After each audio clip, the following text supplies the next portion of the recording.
À Göbekli des archéologues ont fait une découverte capitale sous terre, provoquant un véritable séisme dans la communauté scientifique. Il ne s'agissait ni d'un trésor, ni d'un tombeau royal. Il s'agissait de la preuve d'une pratique obscure qui bouleverse complètement notre compréhension de cette merveille vieille de 12011. Les anciens sites néolithiques précéramiques de Göbekli Tepe, un site dont les origines remontent à 11-0 à 12-0. Pendant des décennies, nous avons cru qu'il s'agissait du premier temple au monde construit pour le culte. Mais cette nouvelle découverte terrifiante prouve que les habitants de Göbekli faisaient bien plus que prier. Ils étaient impliqués dans des activités beaucoup plus sombres. La version officielle est sur le point d'être anéantie. Une chronologie bouleversée. Dans les plaines arides du sud-est de la Turquie se dresse une colline en apparence banale. Mais sous cette terre se cache un secret qui a complètement réécrit l'histoire du monde. Ce lieu s'appelle Göbekli Tepe. Et depuis des décennies, il est considéré comme le site archéologique le plus énigmatique et le plus important de la planète. Ce que personne ne vous dit, c'est que ce n'est pas une simple ruine antique. C'est un lieu qui ne devrait tout simplement pas exister. Voyez-vous, pendant plus d'un siècle, l'histoire de la civilisation était simple. Tout d'abord, les humains ont appris à cultiver la terre il y a environ 10 ans. Ils se sont ensuite installés dans des villages, puis ils ont construit des temples et créé des sociétés complexes. Mais la cassette de Göbekli bouleverse toute cette chronologie. Le plus surprenant, c'est son ancienneté. Ce site a été construit il y a près de 12-0 ans. C'est 6-0 ans avant Stonehenge et 7-0 ans avant les grandes pyramides de Gizeh. Pour donner un ordre de grandeur, l'écart temporel entre nous et les Romains est plus court que celui qui sépare les Romains des bâtisseurs de Göbekli Tepe. Ce qui est vraiment stupéfiant, c'est de savoir qui l'a construit. À l'ombre des montagnes du sud de la Turquie est né le premier grand projet de construction de l'humanité, l'histoire de Québec. Cet immense complexe de cercles de pierre et de piliers gigantesques a été construit par des chasseurs-cueilleurs. D'après nos anciens livres d'histoire, ces peuples vivaient en petits groupes nomades, chassant le gibier et cueillant des baies. Des mammouths laineux et des tigres à dents de sabre parcouraient les plaines. C'était un monde sans métal. Ils n'étaient pas censés avoir l'organisation, la technologie ni la structure sociale nécessaire pour créer quelque chose d'une telle envergure. Les piliers eux-mêmes sont absolument impressionnants. Ils sont en forme de T, culminent à près de 6 mètres de haut et pèsent plus de 10 tonnes chacun. C'est plus lourd qu'un autobus scolaire moderne. Les extraire d'une carrière de calcaire et les transporter sur des centaines de mètres jusqu'au sommet de la colline constituerait un défi majeur, même aujourd'hui. Ces peuples anciens y sont parvenus avec de simples outils en silex. Pendant des années, l'homme qui a découvert le site, un archéologue allemand du nom de Klaus Schmidt, a défendu une théorie convaincante. Il considérait Göbekli Tepe comme le premier temple du monde. Il pensait qu'il s'agissait d'un lieu sacré, un site de pèlerinage où différentes tribus de chasseurs-cueilleurs se rassemblaient pour des cérémonies religieuses. L'idée que le besoin de communauté et la croyance en une force supérieure aient été à l'origine de la civilisation était magnifique. Mais les apparences sont parfois trompeuses. L'idée d'un commencement spirituel paisible fascine beaucoup de gens. Cependant, de récentes découvertes ont commencé à brosser un tableau bien différent et beaucoup plus complexe. Ce que beaucoup ont négligé, ce sont les indices subtils qui suggéraient que ce lieu était plus qu'une simple église en pleine nature. C'était un village vivant, et l'histoire de ses habitants commence seulement à être révélée. Les dernières découvertes ont plongé les scientifiques dans une quête effrénée de réponses, car elles suggèrent que la réalité de Göbekli Tepe est bien plus étrange et troublante qu'un simple temple. Le récit paisible s'effondre rapidement. Des secrets gravés dans la pierre. Pendant des années, l'histoire de Göbekli Tepe a été considérée comme immuable. Du moins, c'est ce que l'on croyait. La version officielle était simple. Une cathédrale sur une colline, un lieu de culte, non d'habitation. Mais voilà, toute cette histoire vient d'être démentie.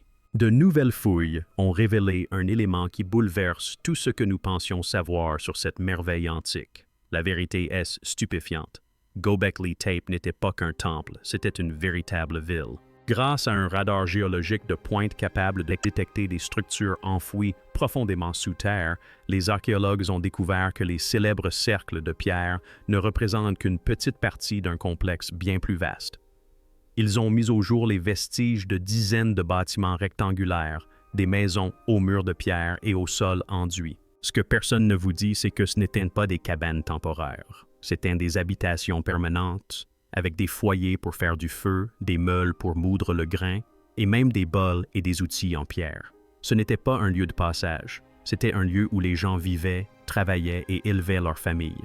L'une des découvertes les plus impressionnantes est celle d'un immense système de collecte des eaux pluviales. Les archéologues ont mis au jour des canaux creusés dans la roche et d'immenses réservoirs souterrains capables de contenir plus de 150 litres d'eau.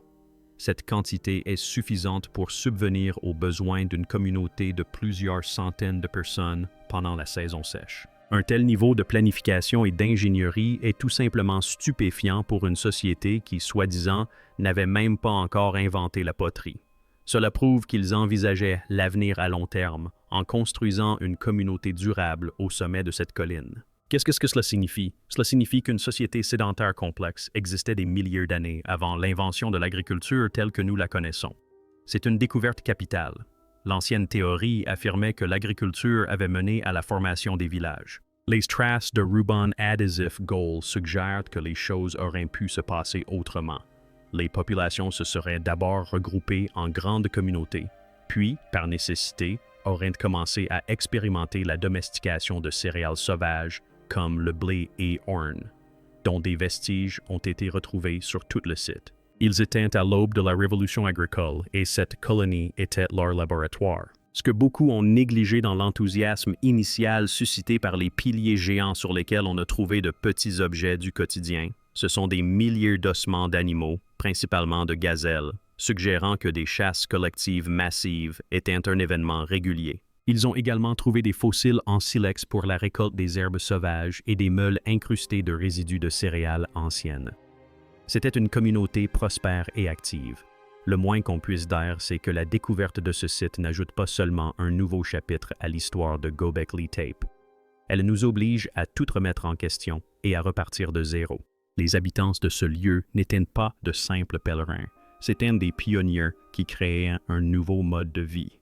Mais la vie dans la première ville de l'humanité n'était pas toujours paisible. La prochaine série de découvertes allait révéler une facette bien plus sombre de cette société antique. Une facette empreinte d'un art étrange, de rituels inquiétants et d'une obsession singulière qui laissait présager quelque chose de profondément troublant. L'histoire de Göbekli Tepe était sur le point de prendre une tournure bien plus sombre. Des gens sans tête. L'idée que Göbekli Tepe ait été une ville antique animée est déjà incroyable en soi, mais plus les archéologues creusent, plus le tableau devient troublant. En réalité, ce n'était pas seulement un lieu de vie communautaire et d'innovation. C'était un lieu de rituels obscurs et mystérieux, dont l'iconographie est pour le moins inquiétante. L'art sculpté sur les piliers et découvert sur le site est loin de ce qu'on attendrait d'une société paisible. C'est une véritable galerie de cauchemars. Ces objets étaient recouverts de fourrures, elles aussi peintes. On a donc l'impression que ce lieu est... Certes, on y trouve des sculptures d'animaux comme des renards, des serpents et des ours, mais aussi des humains décapités, des araignées géantes et des vautours. Le plus choquant est le thème récurrent de la décapitation. Sur un site voisin datant de la même époque, des archéologues ont découvert une statue représentant une figure humaine tenant sa propre tête.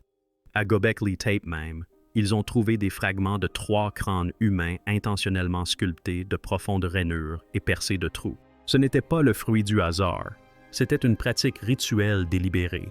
Les scientifiques pensent aujourd'hui que ces personnes appartenaient à un culte du crâne. Il s'agit d'un système de croyance où les têtes d'ancêtres importants, voire d'ennemis, étaient conservées et utilisées lors de cérémonies. On retrouve ce phénomène partout dans les cultures anciennes, mais le découvrir à une époque aussi reculée est stupéfiant. Les rainures sur les crânes suggèrent qu'ils étaient peut-être suspendus par des cordes, voire exposés dans des enclos de pierre lors de cérémonies. Un crâne portait même des traces d'ocre rouge, un pigment utilisé dans les rites funéraires antiques, ce qui laisse supposer qu'il avait été peint à des fins d'exposition. Cette découverte révèle une réalité bien plus sinistre. Les habitants de Göbekli Tepe ne se contentaient pas de vénérer les esprits animaux. Ils semblaient éprouver une fascination profonde et macabre pour la tête humaine, qu'ils considéraient comme un symbole de pouvoir ou d'âme. Cela change complètement notre perception d'eux. On passe de simples chasseurs-cueilleurs à une société dotée d'un ensemble de croyances complexes et, franchement, inquiétantes sur la vie et l'au-delà. Et ce n'est pas tout. Récemment, des archéologues ont mis au jour sur le site une découverte inédite, une statue de sanglier presque grandeur nature, peinte en rouge, blanc et noir. Mais la véritable merveille se trouvait juste à côté. Cachée dans un banc taillé dans la pierre se trouvait une statue représentant une figure humaine de plus de 1,8 mètres. Le moins qu'on puisse dire, c'est que cette découverte était stupéfiante. Mais le plus troublant était sa posture. La figure serre sa propre poitrine, un symbole souvent associé à la fertilité ou au pouvoir. Elle n'occupait pas une place d'honneur. Elle était incrustée dans la structure, presque comme un gardien caché ou la représentation d'une puissante force primordiale. Ce que beaucoup ont négligé, c'est la façon dont ces éléments s'agencent. Les figures sans tête, les crânes sculptés, les prédateurs animaux et ces nouvelles statues imposantes suggèrent un système de croyances centré sur les cycles violents de la nature. Il ne s'agissait pas d'observer paisiblement les étoiles. Il semblait plutôt s'agir de pouvoir, de transformation et de confrontation avec les dures réalités de leur monde. Ce n'était pas un lieu de bonheur. C'était un lieu où les gens venaient affronter leurs peurs les plus profondes. Mais de quoi avaient-ils si peur? La réponse ne se trouve peut-être pas sur Terre, mais dans le ciel, dans l'ombre de la comète. Pourquoi une civilisation consacrerait-elle des siècles à bâtir la structure la plus incroyable de la planète pour ensuite l'enfouir délibérément? Voici le dernier mystère hallucinant de la bande Göbekli. Ce que personne ne vous dit, c'est qu'aux alentours de 8000 avant Jésus-Christ, après plus de 1000 ans d'utilisation, les habitants de cette cité antique ont entrepris l'immense tâche d'enfouir leur création. Ils ont rempli les cercles de pierre de millions de pieds cubes de terre, de roches et d'ossements d'animaux. Une tâche qui aurait nécessité des générations. Il ne s'agissait pas d'un acte de destruction, mais d'un acte de préservation. Mais pourquoi? Une théorie nouvelle et controversée suggère que Göbekli Tepe n'était pas seulement un temple ou une ville. Il s'agissait d'un mémorial, un observatoire construit pour commémorer et suivre une catastrophe cosmique qui a failli anéantir l'humanité.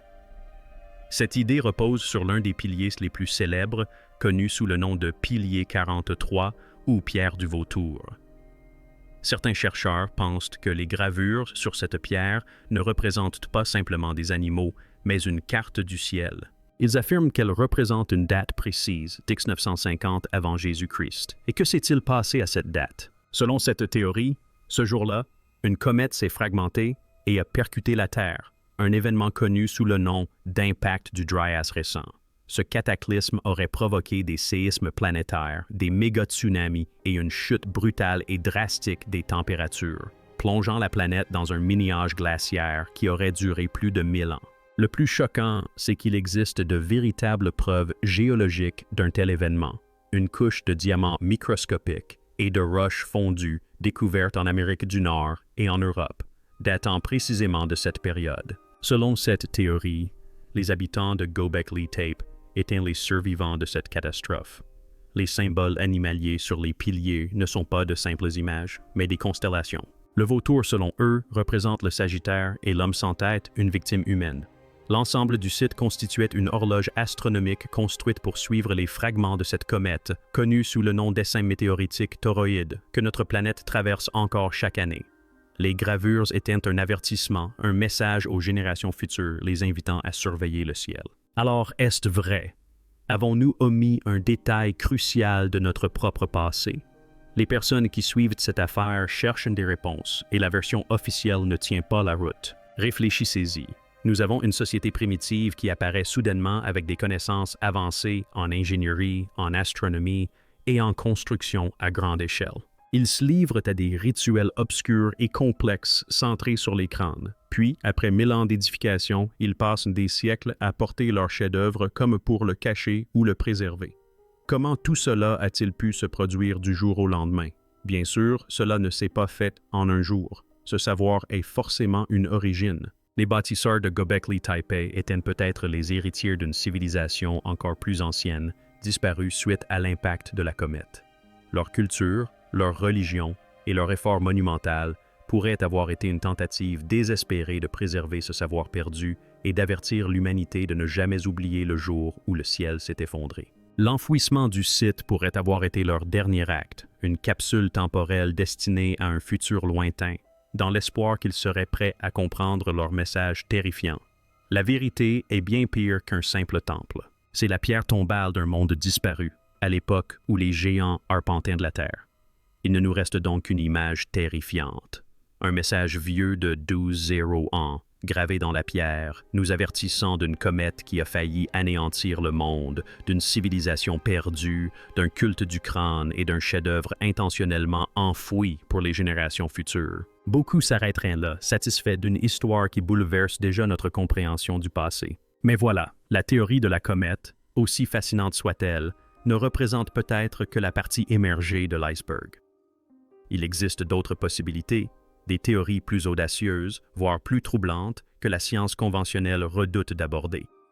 Ces idées touchent à l'essence même de notre identité et à ce qui a pu nous précéder. La première théorie, et peut-être la plus surprenante, concerne les piliers eux-mêmes. Nous les percevons comme des pierres en forme de T, des figures humaines stylisées sans visage. Mais et s'ils n'étaient pas stylisés du tout? Et s'il s'agissait de portraits réalistes des bâtisseurs? Les plus grands piliers pèsent plus de 10 tonnes et culminent à près de 6 mètres de hauteur. Quel être pouvait manipuler des pierres aussi massives avec une telle aisance? On retrouve ce phénomène partout dans les mythologies anciennes du monde entier. De la Bible aux légendes grecques et nordiques, tous évoquent une époque où des géants parcouraient la Terre. Cette idée fascine beaucoup de gens. Et si ce n'était pas qu'une histoire? Réfléchissez-y. La version officielle nous demande de croire que de petits groupes de chasseurs-cueilleurs, mesurant en moyenne à peine plus d'1,5 mètre, se sont organisés pour extraire, tailler et déplacer ces géants en utilisant uniquement des outils en silex et des cordes. La logistique est un véritable casse-tête. Mais si les bâtisseurs mesuraient entre 3,5 et 4,5 mètres, le processus serait considérablement simplifié. Un pilier de 10 tonnes ressemblerait alors à une grosse bûche. L'absence de machines complexes prend tout son sens, car leur propre corps faisait office de machine. Ces piliers en forme de T, avec leur corps long et élancé et leurs bras tendus, pourraient être une représentation littérale de cette race disparue. Le plus terrifiant n'est pas l'existence même de géants. Cela sous-entend que notre histoire humaine n'est pas la seule sur cette planète. Nous pourrions n'être que la civilisation qui nous a succédé, vivant parmi les ruines d'une civilisation bien plus grandiose et puissante.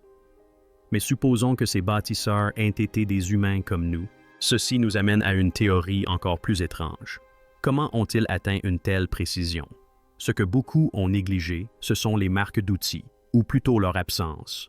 Les pierres sont taillées avec des arêtes vives et percées de trous parfaitement circulaires qui ne présentent aucune trace d'oscillation ou d'ébréchure, contrairement à ce que l'on observe avec des outils primitifs. Cela a conduit certains chercheurs à explorer une idée pour le moins audacieuse. Et s'ils n'utilisaient aucun outil physique?